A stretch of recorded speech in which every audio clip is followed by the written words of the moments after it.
les instruments juridiques doivent s'adapter à l'évolution des hommes et des sociétés.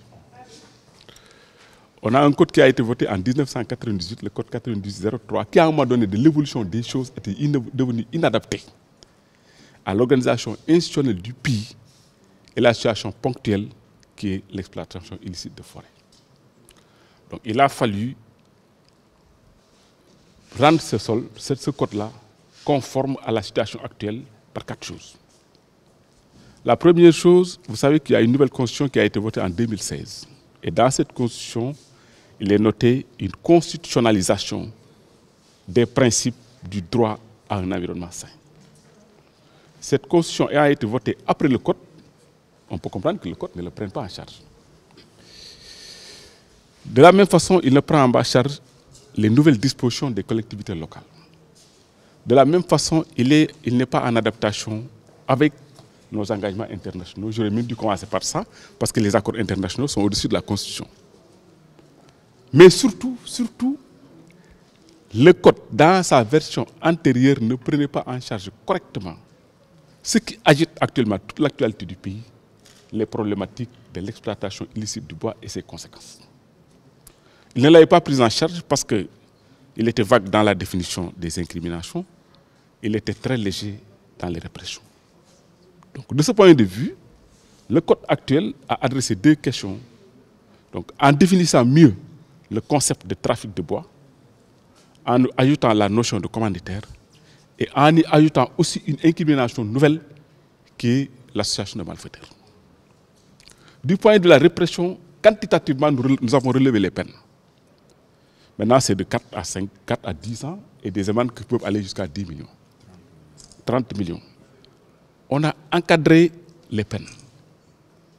On a encadré surtout la transition, oui, c'est ça, la transaction financière, qui était un moyen aussi de répression, qui était relativement inopérante. Parce que, quelle que puisse être la gravité des faits qu'on commettait, on pouvait retrouver la liberté par ces transactions financières. Maintenant, ça n'est plus possible toujours. Il y a des actes pour lesquels la transaction ne met pas en extinction l'action publique. Ça, c'est l'encadrement. Nous avons aussi rendu plus effectives les peines. Il y a des situations dont la gravité aussi exclut toute possibilité de sursis. Et tout ça, c'est spécifié dans le nouveau code. Donc, nous avons un nouveau code conforme au droit actuel, national et international, et nous avons un code qui prend en compte les besoins actuels d'adresser la coupe de bois par tous les moyens. Et pour nous, ce qui nous concerne, ce sont les moyens juridiques. Et le sol est un patrimoine, peut-être ad vitam aeternum, mais qui peut être l'objet d'agressions anthropiques comme la plupart des facteurs environnementaux.